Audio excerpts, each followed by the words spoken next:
ஒரு நாள் காலை நேரம் ஒரு குரு படுக்கையை விட்டு எழுந்திருக்கிறார். உடனே சீடர்களை பார்த்து எல்லாரும் இப்படி வாங்கங்கிறார். எல்லாரும் வர்றாங்க வேகமாக.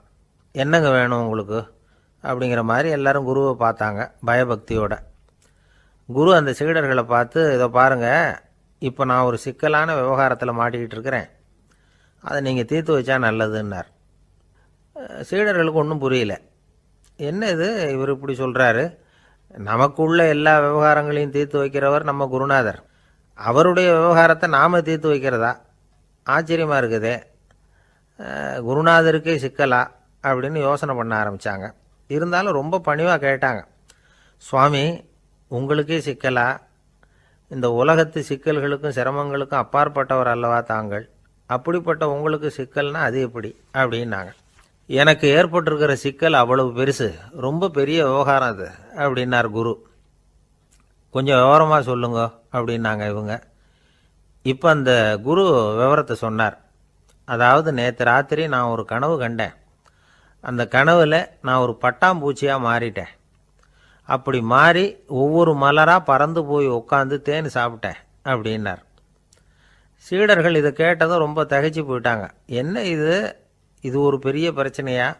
ஒரு சாதாரண கனவு கண்டதுக்காகவா இந்த காலை வேளையில் நம்மளையெல்லாம் குருநாதர் இவ்வளவு அவசரமாக கூப்பிட்டுருக்கார் அப்படின்னு நினச்சாங்க.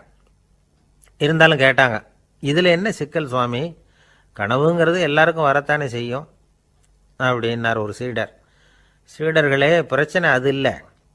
நான் இன்னைக்கு காலையில் கண்ணு முழிச்சு பார்த்தப்போ நான் நானாக மறுபடியும் மாறிட்டேங்கிறத தெரிஞ்சுக்கிட்டேன். இதில் சிக்கல் என்னன்னா, இப்போ அந்த பட்டாம்பூச்சி தான் நானாக ஆயிட்டதாக கனவு கண்டுகிட்டு இருக்கா அப்படிங்கிறது தான். ஒரு மனுஷன் பட்டாம்பூச்சி ஆகிறதாக கனவு காண முடியுங்கிறப்போ அந்த பட்டாம்பூச்சியும் மனுஷனாக ஆகிறதாக கனவு காண முடியும் இல்லையா? இப்போ எனக்கு யதார்த்த நிலை தெரியணும், எது நிஜம்னு தெரியணும். நேற்று ராத்திரி நான் கண்டது கனவா, அல்லது இது பட்டாம்பூச்சி கண்டுகிட்டு இருக்கிற கனவா? இதுதான் குரு கேட்ட கேள்வி. இதை கேட்டதும் சீடர்கள் ரொம்ப குழம்பி போயிட்டாங்க.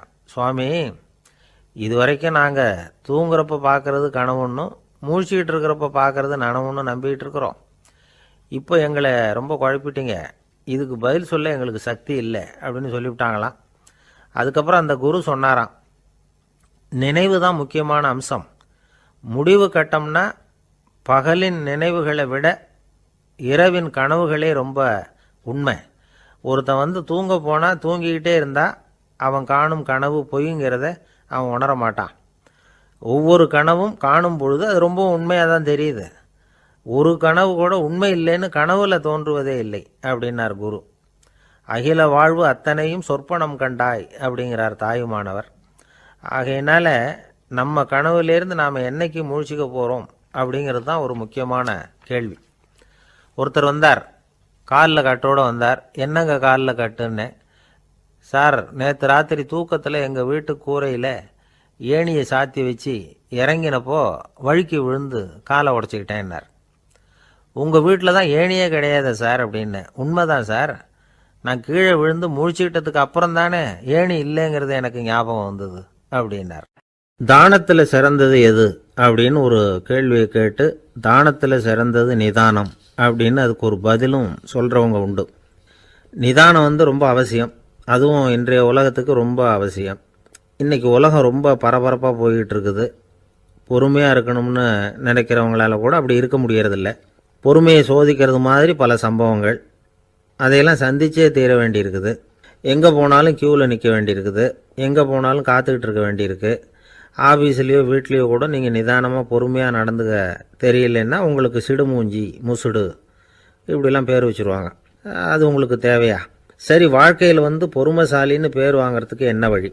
முதல் பாயிண்ட், நீங்கள் நினைக்கிறது, எதிர்பார்க்கறது, செய்யறது எல்லாமே 100% கரெக்டாக நடக்கணும்னு ஆசைப்படக்கூடாது. எதுவாக இருந்தாலும் அதில் ஓரளவுக்கு தவறு நடக்கலாம் அப்படிங்கிறத எதிர்பார்த்தே இருக்கணும். ஓரளவுக்கு அதை அனுமதிக்கணும். ஒரு நண்பரை 6 மணிக்கு ஒரு இடத்துக்கு வர சொல்லியிருக்கிறீங்க, 6 மணிக்கு அவர் வரலை, உடனே பொறுமை இழந்து நடந்துக்கக்கூடாது.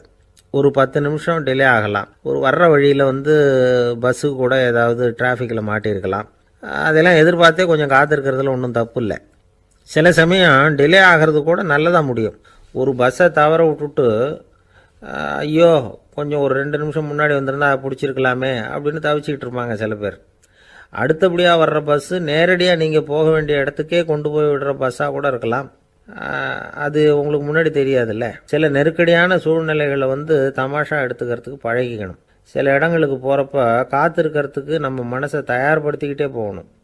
ஒரு ரயிலுக்கோ பஸ்ஸுக்கோ அல்லது விமானத்துக்கோ கப்பல் பிரயாணத்துக்கோ போகிறப்போ அங்கே போய் நீங்கள் மணிக்கணக்கில் கூட காத்துக்கிட்டு தான் இருக்கணும். புறப்படுற நேரம் கூட மாறலாம். நீங்கள் போய் சேர்ந்ததும் அது உடனே புறப்படணும்னு கட்டாயமாக என்ன? அது மாதிரி சமயத்தில் படிக்கிறதுக்குன்னு சில சுவாரஸ்யமான புத்தகங்களையும் கையில் எடுத்துக்கலாம். உங்களை சுற்றி எவ்வளவோ சுவாரஸ்யமான சம்பவங்கள் நடந்துக்கிட்டு இருக்குதுல்ல, அதையெல்லாம் வேடிக்கை பாருங்கள். எதுக்காக காத்துக்கிட்டு இருக்கிறோமோ அந்த காரியத்தில் உண்மையாகவே நமக்கு ஒரு அக்கறை இருந்தால் நமக்கு போர் அடிக்காது. சில கோயில்களில் பார்த்துருப்பீங்க, தரிசனத்துக்காக பக்தர்கள் நாள் கணக்கில் காத்துக்கிட்டு இருப்பாங்க. அவங்களெலாம் அழுத்துக்கிறது இல்லை. ஆண்டவனை தரிசிக்கணுங்கிற உண்மையான அக்கறை இருக்கிறதுனால அவங்களுக்கு போர் அடிக்கிறது இல்லை. ஆனால் சில சினிமா தியேட்டரில் கூட பார்க்கலாமே, சினிமா கியூ கூட அப்படி தான். சாயந்தரம் 6 மணி ஆட்டத்துக்கு காலம்பரம் 6 மணிக்கே போய் கூட காத்துக்கிட்டு இருப்பாங்க. அவங்களுக்கெல்லாம் போர் அடிக்காது, படம் பார்க்குற ஆர்வம். இன்னொரு முக்கியமான விஷயத்தை நாம் பழக்கப்படுத்திக்கணும். லிவ் ஃபார் தி மூமெண்ட் அப்படிங்கிறாங்க நிபுணர்கள். ரொம்ப பேர் எப்படின்னா அடுத்தபடியாக நடக்க போகிற விஷயத்திலேயே கவனமாக இருப்பாங்க. அந்த நினப்புலேயே இந்த நிமிஷத்தை பொறுமை இல்லாமல் கழிப்பாங்க. ஒருத்தர் இருக்கார், அவர் எப்படின்னா ஆஃபீஸ் முடியறதுக்குள்ளேயே சார் 5 மணிக்கெல்லாம் ரெடியாக இருங்க, நாம் அந்த ஹோட்டலில் போய் டிஃபன் சாப்பிட்ணும் அப்படின்னு 4 மணிலேருந்து சொல்லிகிட்டு இருப்பார். 4:55க்கே பரபரப்பாக ஓடி வருவார். 2 பேரும் புறப்படுவோம், ஹோட்டலுக்கு போவோம், சாப்பிட்டுக்கிட்டு இருப்போம். அப்படி சாப்பிட்டுட்டு இருக்கிறப்பே சார் சாப்பிட்டு முடித்ததும் நேராக ஒரு ஜவுளி கடைக்கு போகிறோம் அப்படிம்பார். பரபரக்க சாப்பிட்டு முடிப்பார், புறப்படுவார். ஜவுளி கடையில் அவசரமாக சீக்கிரம் பில் போடுங்க சார், சினிமாவுக்கு நேரம் ஆகிடும்பார். சினிமா தியேட்டரில் உட்காந்து அடுத்தபடியாக எங்கே டின்னர் சாப்பிட்றதுன்னு யோசனை பண்ணிகிட்டு இருப்பார். ராத்திரி படுக்கையில் விழுந்ததுக்கு அப்புறமும் நாளைக்கு காலையில் எழுந்திரிச்சதும் அதை பண்ணணும் இதை பண்ணணும்னு திட்டம் போட்டுக்கிட்டே இருப்பார். அதாவது எப்போவும் அடுத்த நிமிஷம், அடுத்த நாள், அடுத்த வாரம், அடுத்த வருஷம், இதுதான் அவங்க சிந்தனை. இந்த நிமிஷம் என்ஜாய்மெண்ட்டை அவங்க இழந்துடுறாங்களாம். அதனால தான் வாழ்நாள் பூரா பொறுமையின்மை, அவஸ்தை, அல்லல். அதனால் நாம் எல்லாரும் வாழ்க்கையில் நிதானமாக இருக்கிறதுக்கு கற்றுக்கணுமா. அதுக்காக இந்த நிதானத்துக்கு வேறு விதமான அர்த்தம் பண்ணிக்கக்கூடாது. ஒருத்தர் அப்படித்தான் ஒரு தடவை அவருடைய குதிரை காணாமல் போயிட்டு தான். அதுக்காக அவர் கவலைப்படலை, நிம்மதியாக இருந்தார், சந்தோஷமாக இருந்தார். என்ன சார் இது, உங்கள் குதிரை திருட்டு போயிட்டுதுங்கிறீங்க, நீங்கள் கவலைப்படாமல் இருக்கிறீங்களே அப்படின்னு கேட்டாங்களாம். அதுக்கு அவர் சொல்லியிருக்கார், நல்ல வேலை சார், கட்டியிருந்த குதிரை காணாமல் போயிருக்குது. நான் அது மேலே உட்காந்துருக்கிற சமயம் அது காணாமல் போயிருந்ததுன்னா, திருட்டு போயிருந்ததுன்னா நானும் சேர்ந்தில் காணாமல் போயிருப்பேன் அப்படின்னாராம். எவ்வளவு நிதானமான ஆள் பாருங்கள். நாட்டில் நல்லவங்க ஒருத்தர் 2 பேர் இருக்கிறதுனால தாங்க மழையே பெய்யுது அப்படின்னு சொல்கிறது உண்டு. நல்லார் ஒருவர் உளரேல் அவர் பொருட்டு எல்லாருக்கும் பெய்யும் மழை. சில சமயம் ரொம்ப பேர் திடீர்னு நல்லவங்களாகிடுவாங்க போல இருக்கு. அதனால தான் விடாமல் பேய் மழையாக கொட்டி தீர்த்துடுது. எல்லாரும் நல்லவங்களாகிட்டா உலகமே தாங்காது போல இருக்க. அப்பப்போ ஒருத்தர் 2 பேர் நல்லவங்களாகணும், அப்போ தான் சீராக மழை பெய்யும். மாதத்துக்கு 3 பேர் நல்லவங்களானா மாதம் மும்மாரி பொழியும். இதெல்லாம் வேடிக்கை பேச்சு.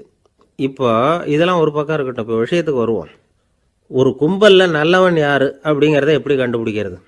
இதுக்கு ஒரு வேடிக்கை கதை உண்டு. என்னுடைய நண்பர் ஒருத்தருக்கு அவங்க பாட்டியம்மா சொன்ன கதையாக அது என்ன கதைன்னா, ஒரு ஊரில் ஒரு சமயம் பலமான மழை பெய்ய ஆரம்பிச்சுட்டு தான். இடி மின்னல் ரொம்ப கடுமையாக இருந்திருக்குது. ஆரம்பித்த மழை வர வர கடுமையாக ஆகிட்டு இருக்குதே தவிர நிற்கிற பாடாக தெரியல. ஊர் ஜனங்கள்லாம் பார்த்தாங்க. இதுக்கு மேலேயும் வீட்டுக்குள்ளே இருந்தால் ஆபத்துங்கிறத புரிஞ்சுக்கிட்டாங்க. ஏன்னா வீடெல்லாம் இடிஞ்சி விழுந்துருமோங்கிற பயம். உடனே எல்லாரும் புறப்பட்டு ஊருக்கு பொதுவாக இருந்த ஒரு மண்டபத்தில் போய் தங்கிக்கிட்டாங்க. மின்னல் கடுமையாக இருந்தது. இடி எந்த நேரத்துலையும் விழலாம்ங்கிற நிலைமை. எப்போ விழலாம்னு பார்த்துக்கிட்டு இருக்குது. அந்த மண்டபத்தில் இருந்த ஜனங்கள் மனசுக்குள்ள ஒரு பயம். நம்ம கூட்டத்தில் யாராவது ஒரு கெட்டவன் பாவம் பண்ணவன் இருந்தால் கூட இடி இந்த மண்டபத்தில் விழுந்துரும், அது எல்லாருக்கும் ஆபத்து அப்படின்னு நினச்சாங்க. சரி, இதுக்கு என்ன பண்ணலாம் அப்படின்னு யோசனை பண்ணாங்க. அந்த கூட்டத்தில் ஒரு பெரியவர் இருந்தார். அவர் ஒரு யோசனை சொன்னார். இதை பாருங்க, அதுக்கு ஒரு வழி இருக்குது. அதோ எதிர்த்தாப்புல கொஞ்சம் தூரத்தில் ஒரு உயரமாக மரம் ஒன்று இருக்குது பாருங்க. பொதுவாக இடி சுலபமாக விழறது அது மாதிரி உயரமான மரத்தில் தான். நம்ம கூட்டத்தில் இருக்கிறவங்க எல்லாரும் ஒவ்வொருத்தராக போய் அந்த மரத்தை தொட்டு விட்டு திரும்பி வந்துடணும். நம்மள பாவம் பண்ணவன் யாரோ அவன் அந்த மரத்தை தொடுற சமயத்தில் இடி விழுந்துரும், அவன் மட்டும் போயிடுவான், மண்டபத்தில் இருக்கிற நாமெல்லாம் பொழைச்சிக்கலாம் அப்படின்னு ஐடியா கொடுத்தாரு அந்த பெரியவர். இது நல்ல யோசனையாக பட்டது. எல்லாரும் ஒத்துக்கிட்டாங்க. ஒவ்வொருத்தராக போய் அந்த மரத்தை தொட்டு விட்டு திரும்பி வந்தாங்க. இடி எதுவும் விழலை. இன்னமும் பாவம் பண்ண ஆசாமி அதை போய் தொடலை போல இருக்கு அப்படின்னு நினச்சிக்கிட்டாங்க. ஒவ்வொருத்தராக போகிறாங்க, எல்லாரும் போய் தொட்டு விட்டு வந்தாச்சு. இன்னும் ஒரே ஒரு ஆசாமி தான் பாக்கி. கடைசியாக இருந்த அந்த ஆள் பயந்துட்டான். இது வரைக்கும் இடி விழலைன்னா இப்போ என்ன அர்த்தம்? இப்போ நாம தான் பாக்கி, நாம தான் தப்பு பண்ண ஆள் போல இருக்கு அப்படின்னு நினச்சிட்டான். அதனால் துணிச்சலாக போய் தொடுறதுக்கு பயந்தான், தயங்கிக்கிட்டே இருந்தான். இருந்தாலும் மற்றவங்கள்லாம் சும்மா இருப்பாங்களா? கட்டாயப்படுத்தி கழுத்தை பிடிச்சி தள்ளாத குறையா அவனை தள்ளி விட்டாங்க, போய் தொட்டுட்டு வாடான்னு. அவன் நடுங்கிட்டே போய் அந்த மரத்தை தொட்டான். அதே வினாடி ஒரு பயங்கரமான மின்னல் இடி விழுந்துட்டுது. எங்கே விழுந்தது தெரியுமா? அந்த ஆள் மேலே இல்லை, மண்டபத்தில் விழுந்தது. மண்டபத்தில் இருந்தவங்க பூரா காலி. அந்த ஒரு ஆள் மட்டும் புழைச்சிக்கிட்டான். இந்த ஒரு ஆளை காப்பாற்றுறதுக்காக தான் இடி மண்டபத்தில் விழாமல் இருந்திருக்குது. இதுதான் கதை. அதனால் நல்லவங்க எப்படியும் தப்பிச்சுக்குவாங்க அப்படிங்கிறது ஒரு நீதி. ஒருத்தன் அப்படி தான் தெருவில் நடந்து போய்கிட்டு இருந்தான், ரொம்ப நல்லவன். எதிரில் ஒருத்தன் சைக்கிளில் வந்துக்கிட்டு இருந்தான். அதில் மோதி இவன் கீழே விழுந்துட்டான். சைக்கிள்காரன் உடனே இறங்கி இவனை தூக்கி விட்டான். இவன் எழுந்திரிச்சு அவனை முறைச்சி பார்த்தான். அப்படி பார்க்காதீங்க சார், நீங்கள் ரொம்ப புண்ணியம் பண்ணியிருக்கீங்க, அதுதான் இப்போ சைக்கிளில் மோதிக்கிட்டீங்க அப்படின்றான். என்ன அப்படி சொல்கிறேன் நான்? இவன் 10 நிமிஷத்துக்கு முன்னாடி நான் லாரி ஓட்டிகிட்டு வந்தேன், அப்போ நீங்கள் எதிரில் வந்திருந்தீங்கன்னா என்ன ஆயிருக்கும் அப்படின்னானா அவன். எனக்கு அதிர்ஷ்டமே இல்லை சார் அப்படின்னார் ஒருத்தர். ஏன் அப்படி சொல்கிறீங்கன்னு கேட்டோம். வியாபாரம் பண்ணலாம்னு ஒரு கடை வச்சேன், வேண்டிய போட்டவங்க கூட என் கடையில் எதுவும் வாங்க மாட்டேங்கிறான், எல்லாரும் அடுத்த கடைக்கு தான் போகிறான் அப்படின்னு சொல்லி ரொம்ப அழுத்துக்கிட்டார். இதுக்கு போய் அதிர்ஷ்டம் இல்லைன்னு சொல்லாதீங்க, வாடிக்கையாளர்களை கவர்றது எப்படிங்கிறது உங்களுக்கு தெரியல, அதுதான் குறை அப்படின்னும். சார், உங்களுக்கு தெரிஞ்ச அந்த ரகசியத்தை எனக்கும் கொஞ்சம் சொல்லி கொடுங்களேன் அப்படின்னார். சரி, உங்கள் காதை இப்படி கொடுங்க அப்படின்னு சொல்லி அது சம்பந்தமாக பெரிய வல்லுநர்கள் சொல்லியிருக்கிற கருத்துக்களை அவர்கிட்ட சொல்ல ஆரம்பித்தோம். அதாவது இந்த வாடிக்கையாளர்களை கவர்றதுக்கு வல்லுநர்கள் பல ஆலோசனைகளை ஏற்கனவே சொல்லி வச்சுருக்கிறாங்க. அது சம்பந்தமாக அனுபவப்பட்டவங்க, அதை தெரிஞ்சு வச்சுக்கணும். அதாவது கடை வச்சுருக்கிறவங்க எல்லாரும் இதை கொஞ்சம் காதில் வாங்கி வச்சுக்கணும். எதை இப்போ சொல்ல போகிறத. எப்பவும் பணத்தை சம்பாதிக்கிறதுலையே குறியாக இருக்கக்கூடாதான். அதை விட முக்கியமாக நீங்கள் சம்பாதிக்க வேண்டியது வாடிக்கையாளர்களுடைய மன நிறைவு. வர்றவங்க திருப்தியோடு போகணும், அது முக்கியம். அதில் கவனமாக இருக்கணும். கடைக்கு வர்ற ஒருத்தர் ஏதாவது ஒரு குறை சொல்கிறாருன்னு வச்சுக்கோங்க, அதை அலட்சியப்படுத்தக்கூடாது. ரொம்ப அக்கறையோடு அதை காது கொடுத்து கேட்கணும். அப்படியா சார், அதை நான் அவசியம் கவனிக்கிறேன் அப்படின்னு சொல்லணும். ஒருத்தர் வரார், சார் நேற்றுக்கு உங்கள் கடையில் இதை நான் வாங்கிட்டு போனேன், வீட்டில் இது வேணான்னு சொல்லிவிட்டாங்க, திருப்பி கொடுக்கறதுக்காக தான் வந்திருக்கிறேன் அப்படின்னு சொல்லி திருப்பி கொடுக்குறார். உடனே நீங்கள் முகம் சுளிக்கக்கூடாது, எரிச்சல் படக்கூடாது. வழக்கம் போல் நிதானமாக முகம் அலர்ச்சியோடு அதை திருப்பி வாங்கிக்கணும். இவ்வளவு ரூபாய்க்கு சாமான் வாங்கினா இந்த ஸ்பூன் அன்பளிப்பு, இப்படி ஏதாவது கொடுக்கலாம். பண்டிகை காலங்கள்லேயும் பொருள்கள் வாங்குறவங்களுக்கு இப்படி ஏதாவது பொருத்தமாக ஒரு அன்பளிப்பு கொடுக்கலாம். நீங்கள் கொடுக்கறது ஒரு சர்வசாதாரணமான பொருளாக இருந்தால் கூட அது வாங்குற ஒரு மனசில் ஒரு மகிழ்ச்சியை ஏற்படுத்தும். எதுவும் உங்களால் கொடுக்க முடியலன்னா உங்கள் முகம் நிறைஞ்ச சிரிப்பையாவது கொடுங்க, அது போதும். உங்கள் கடையில் இல்லாத ஒரு பொருளை வாடிக்கையாளர் கேட்குறார், உடனே இல்லைன்னு முகத்தில் அடித்தது மாதிரி சொல்லிடக்கூடாது. கொஞ்சம் உட்காருங்க சார் அப்படின்னு சொல்லி உங்கள் பணியாளர் யாரையாவது அனுப்பி வெளியிலேருந்து வாங்கிட்டு வர சொல்லி அவர்கிட்ட கொடுக்கலாம். சில பேர் உங்கள் கடைக்கு வரும்பொழுது அவங்க வீட்டு குழந்தைகளையும் கூப்பிட்டுக்கிட்டு வர்றாங்கன்னு வைங்க. நீங்கள் என்ன செய்யணும்னா அந்த குழந்தைகளை முதல்ல கவனிக்கணும். அது கண்ணத்தை கிள்ளணும், அதுக்கிட்ட விளையாடணும், அதுக்கு ஏதாவது மிட்டாய் பிஸ்கட் எதையாவது கொடுத்து அது கவனத்தை கவரணும். அதுக்கப்புறம் பெரியவங்களை கவனிக்கலாம். உங்கள் கடையில் வேலை செய்கிற பணியாளர்கள் சுத்தமாக இருக்கணும், சிரித்த முகம், சுறுசுறுப்பு, இது ரெண்டும் அவங்களுக்கு தேவை. அழுது வடிஞ்சிக்கிட்டு இருக்கக்கூடாது. அப்புறம் இன்னொரு விஷயம், அதிகமாக பொருள் வாங்குற ஒருத்தர்கிட்ட அதிக மரியாதையாகவும் குறைச்சலாக பொருள் வாங்குறவர்கிட்ட வேற விதமாகவும் நடந்துக்கக்கூடாது. எல்லாருக்கிட்டையும் சமமாக நடந்துக்கணும். 5 ரூபாய்க்கு வாங்கினாலும் சரி, 500 ரூபாய்க்கு வாங்கினாலும் சரி, அவங்கக்கிட்ட நீங்கள் காட்டுற மரியாதையில் வித்தியாசம் இருக்கக்கூடாது. எல்லாத்துக்கும் மேலே உங்கள் கடையில் ஒரு பொருள் வாங்கினா அது உண்மையானதாக இருக்கும், தரமுள்ளதாக இருக்கும் அப்படிங்கிற நினைப்பு ஜனங்களுக்கு வரணும். அதனால் தரமான பொருளையே நீங்கள் உங்கள் கடையில் வச்சுருக்கணும். இது வரைக்கும் நான் சொன்னதையெல்லாம் கவனத்தில் வச்சுக்கிட்டு நீங்கள் கடையை ஆரம்பிச்சிங்கன்னா வியாபாரம் பிச்சுக்கிட்டு போகும். அப்படி போகலன்னா அதுக்கப்புறம் கேளுங்க. ஏன்னா இந்த யோசனைகள்லாம் அனுபவப்பட்டவங்க சொல்லியிருக்கிற யோசனைகள். இந்த யோசனைகளில் நீங்கள் எச்சரிக்கையாக இருக்க வேண்டிய ஒரு விஷயம் உண்டு. அது என்னங்கிறதையும் தெரிஞ்சு வச்சுக்கிறது நல்லது. என்னுடைய நண்பர் ஒருத்தர் வந்தார். சார், உங்கள் யோசனையை கேட்டதுனால நான் ஒரு அறை வாங்கினது தான் மிச்சம்னார். என்ன ஆச்சுன்னு கேட்டேன். எங்கள் கடைக்கு ஒரு பெரிய அம்மா குழந்தைய தூக்கிட்டு வந்தாங்க சார். உங்கள் யோசனைப்படி அந்த குழந்தையோட கன்னத்தை கிள்ளணும்னு முயற்சி பண்ணினேன். திடீர்னு அந்த நேரம் பார்த்து அந்த குழந்தை தலையை குனிஞ்சிக்கிட்டுது. என் கையை குழந்தையோட கன்னத்துக்கு பதிலாக அது தூக்கிட்டு வந்தவங்க கன்னத்தை கிள்ளிவிட்டுது. அதுதான் இப்படி ஆயிட்டுது அப்படின்னார் கன்னத்தை தடவிக்கிட்டே. கப்பல் கடலில் போய்கிட்டு இருக்கு. புயல், சூறாவளி, அலையெல்லாம் பெருசு பெருசாக ரொம்ப உயரமாக உண்டாகுது. கடுமையான காற்றிலேயும் வேகமான அலைகள்லேயும் சிக்கி அந்த கப்பல் தடுமாறுது. திசை மாறி போச்சு. எந்த பக்கம் போயிட்டு இருக்கிறோம்னே தெரியல. அந்த கப்பலை செலுத்திக்கிட்டு இருந்த மாலுமி ரொம்ப சாமர்த்தியமாக செயல்பட்டார். தன்னுடைய அறிவாற்றலையும் திறமையையும் முழுமையாக பயன்படுத்தினார். அந்த கப்பலை கட்டுப்படுத்தினார். மெதுவாக அந்த சூறாவளியிலிருந்து கப்பலை காப்பாற்றி கரைக்கு கொண்டுட்டு வந்து சேர்த்துட்டார். மாலுமின்னு ஒருத்தர் இருந்ததுனால அந்த மரக்கலம் காப்பாற்றப்பட்டது. மாலுமின்னு ஒருத்தர் இல்லைன்னு வச்சுக்கோங்க, அந்த கப்பலோட கதி என்னவாயிருக்கும் யோசிச்சு பாருங்க. ஒரு கோபக்காரனுடைய நிலைமையும் அப்படித்தானா. கோபக்காரன்கிறவன் ஒரு மாலுமி இல்லாத மரக்கலம் அப்படிங்கிறார் நபிகள் நாயகம். கொந்தளிக்கிற கடல்ல கொடுமையான அலைகளின் உச்சியில அல்லல் படுகிற மரக்கலத்தை விட மோசமானது கோபக்காரனின் நிலைமை அப்படிங்கிறது அவருடைய கருத்து. அது மாதிரி இதுன்னு சொல்லல, அதை விட மோசம் இது அப்படிங்கிறார். ஏன் தெரியுமா? ஒரு கப்பல் கடல்ல தடுமாறினா அதை சரிப்படுத்த மாலுமி இருக்கிறார். அவர் தன்னுடைய சாமர்த்தியத்தினால அதை கட்டுப்படுத்தி சரியான வழிக்கு கொண்டுட்டு வந்துடுவார். ஆனால் கோபக்காரனுடைய நிலைமை அப்படி இல்லை அப்படிங்கிறார் நபிகள் நாயகம். மனித மனம் ஒரு மரக்கலம், அறிவு அதில் இருக்கிற மாலுமி. மாலுமி மரக்கலத்தை செலுத்துறான், அவனுக்கு கட்டுப்பட்டு அது ஓடுது. ஆனால் கோபக்காரனுங்கிற மனுஷங்கிட்ட அறிவுங்கிற மாலுமி சரியாக வேலை செய்ய மாட்டான். ஏன்னா கோபம் அந்த மாலுமியின் கண்களை அவிச்சிரும், காதுகளை கேட்காம பண்ணிவிடும். கண்ணையும் காதையும் மூடிவிட்டு கப்பலை ஓட்டுனா எப்படி ஓட்டுறது? அதனால கோபக்காரன் மாலுமி இல்லாத மரக்கலம். இடி மின்னல்ல மாட்டிக்கிட்டு கஷ்டப்படுற கப்பல் மாதிரி கஷ்டப்படுறான். பெரியவங்கள்லாம் என்ன சொல்றாங்க? உனக்கு கெடுதல் பண்ணவனுக்கும் நீ நன்மையே செய். எவருடைய விருப்பு வெறுப்பையும் பொருட்படுத்தாதே. பரம எதிரிக்கும் நீ நன்மை செய்ய ஆரம்பிச்சா உன்னுடைய தூய நிலையை பார்த்துட்டு அவனும் உனக்கு நெருக்கமான நண்பனா ஆயிடுவான். இதுதான் பெரியவங்க நமக்கு சொல்லி இருக்கிறது. புனித குரான் சொல்றது என்ன? தீமையை நன்மையை கொண்டே நீர் தடுத்து கொள்ளும் அப்படின்னு சொல்லப்பட்டிருக்கு. அதுல இன்னா செய்தாரை ஒருத்தல் அவர் நாண நன்னயம் செய்து விடல் அப்படிங்கிறார் திருவள்ளுவர். செல்வந்தர் ஒருத்தர்கிட்ட ஒரு சிறுவன் ஆடு மேய்ச்சிக்கிட்டு இருந்தானா. பெரியவர் அவனை கூப்பிட்டு, நீ நேரா போய் ஒரு ஆட்டுல உள்ள ரொம்ப நல்ல பகுதி எதுவோ அதை எடுத்துக்கிட்டு வா அப்படின்னாராம். இவன் போனான்.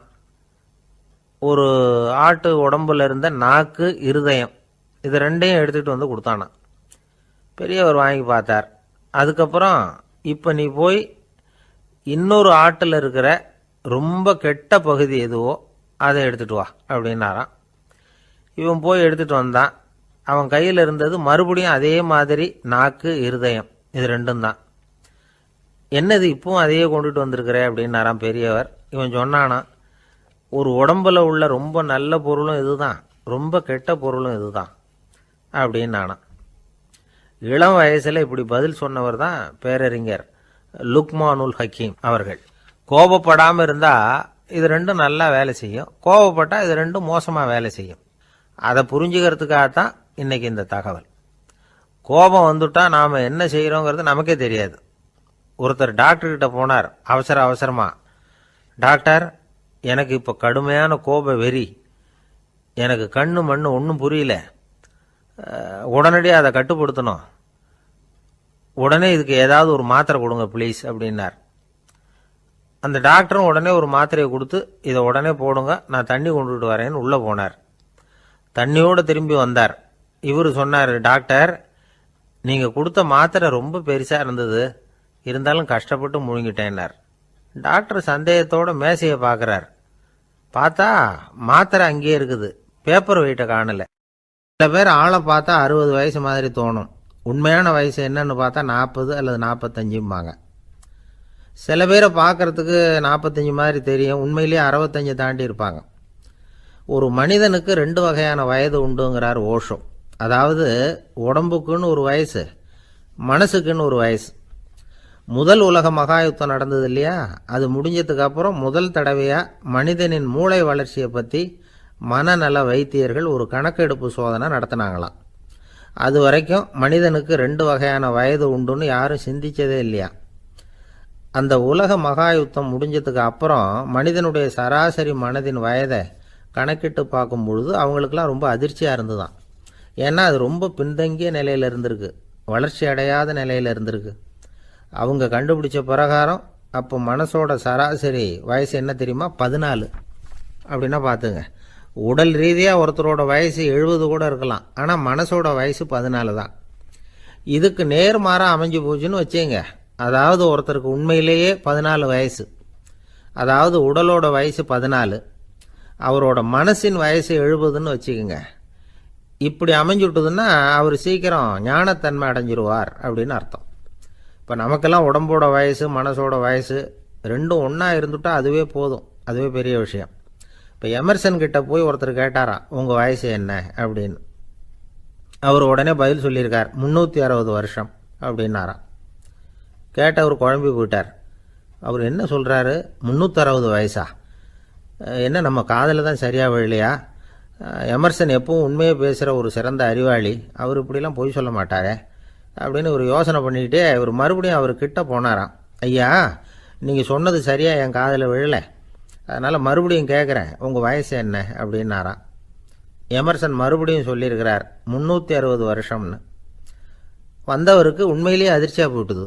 அதுக்கப்புறம் மெதுவாக ஆரம்பித்தாராம், ஐயா நீங்கள் சொல்கிறத என்னால் ஏற்றுக்க முடியாது, எப்படி பார்த்தாலும் இப்போ உங்களுக்கு வயசு ஒரு 60க்கு மேலே இருக்காதுன்னு நினைக்கிறேன் அப்படின்னாராம். நீங்கள் சொல்கிறது சரிதான், அது என் உடம்போட வயசுன்னாராம் எமர்சன். அப்படின்னா ஏற்கனவே நீங்கள் சொன்னது அப்படின்னு கேட்டிருக்கார், அது என் மனசோட வயசு அப்படின்னாராம். நம்மளை பொறுத்த வரைக்கும் அறிவு தூசு படிஞ்சிருக்கு, அது மாதிரியே அன்பும் மாசுபட்டிருக்கு. இது ரெண்டையும் சுத்தம் பண்ண வேண்டியிருக்குது. அப்போ தான் நாம் சரியான வயசில் வாழ முடியும்.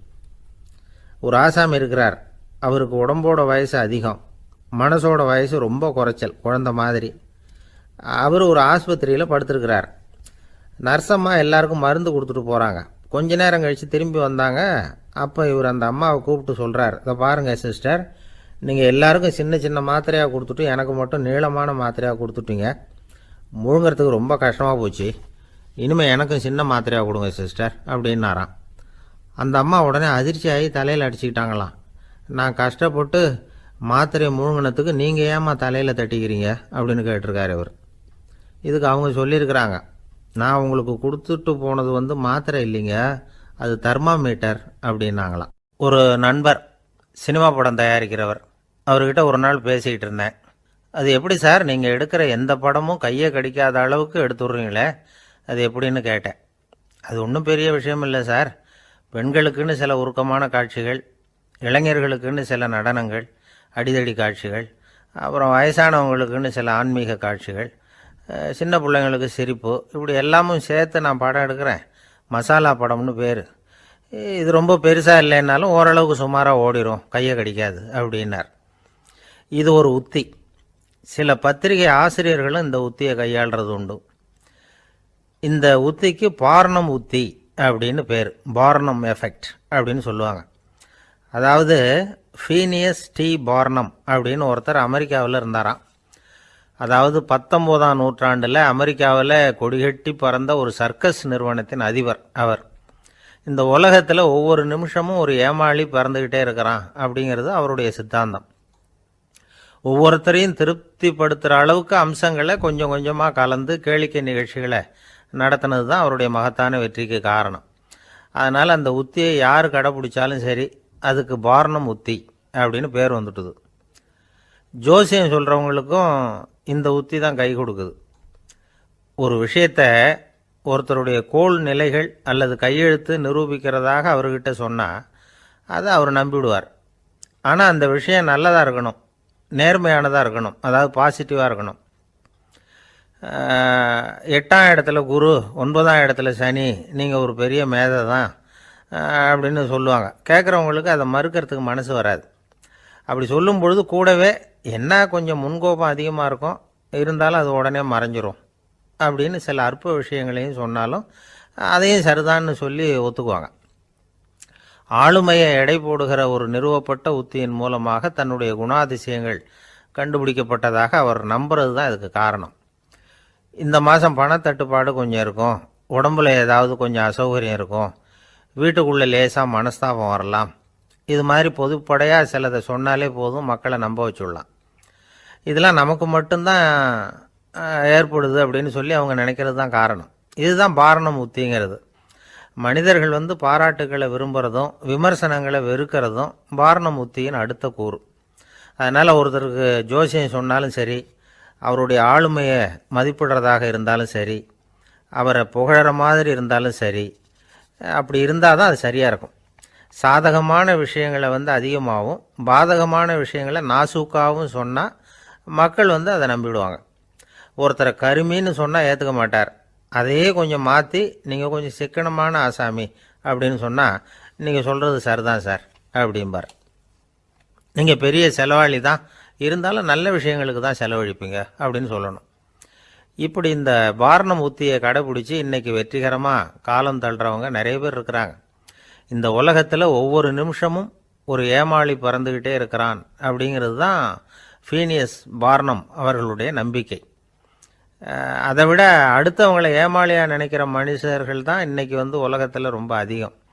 ஒருத்தர் தன்னுடைய மேலதிகாரிகிட்ட போய், ஐயா ஒரு நாள் லீவு வேணும், என் தங்கச்சிக்கு கல்யாணம் அப்படின்னார். அவர் பார்த்தார், ஒரு 10 நிமிஷம் வெளியில் இருங்கன்னார்.